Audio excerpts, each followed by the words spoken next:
fight fans? This is Kurt Toville with Counterpunch Boxing News, and I have some new news concerning Josh Taylor, Mr. Essumen, okay? I thought the fight was a pretty balanced fight. Was it even? It was competitive.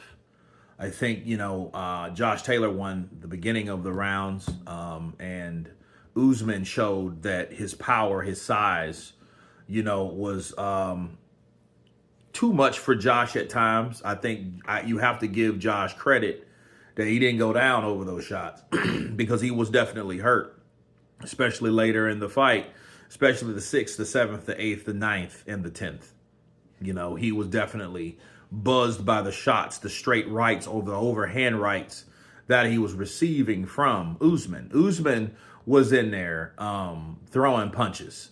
And I think the only saving grace of Josh Taylor was that Essumen ran out of gas. I think he had gassed himself out, punching himself out, trying to make a statement.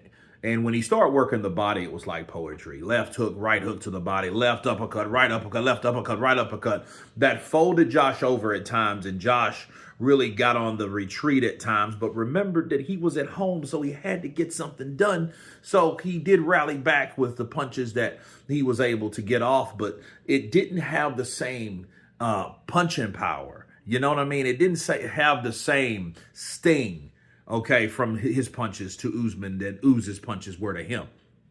Okay, so, that was the issue with that. That was the problem. And I think that Josh wasn't used to that. Remember, this is a new weight class for Josh Taylor.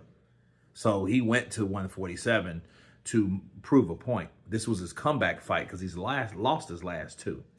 You know what I mean? By Catterall and then T.O., of course. But that was at 140. However, I'll tell you this. Josh Taylor shouldn't give up. I think he should understand something very important. Just because you're at home don't mean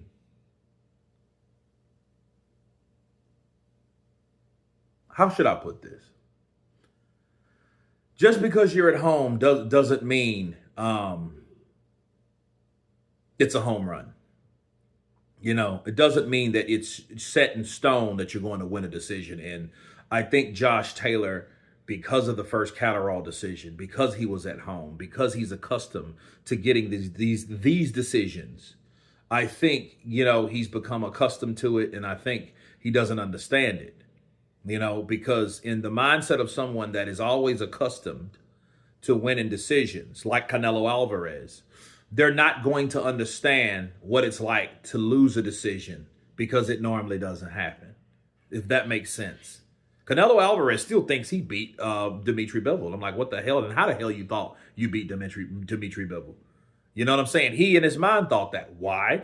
Because when he was with Golden Boy and when he had all that protection from Oscar De La Hoya and Golden Boy, they had him winning fights that he had no business winning on the cards.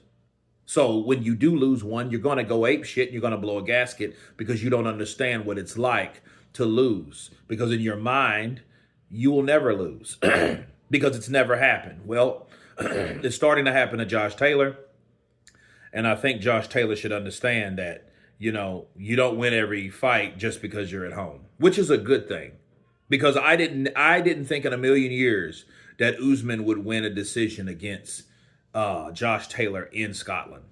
No way, no how. But I was wrong, and I'm glad to be wrong. But it was a great competitive fight. I think Josh Taylor looked better at 147. I think with the extent or the lack of punching power, because he doesn't have that dominance or that punching edge, at 147. So this may be the challenging weight class for him. But there are a lot more fighters that punch harder than Essumen. So be careful. Okay, but you guys tell me what you think of Essumen defeating Josh Taylor by unanimous decision.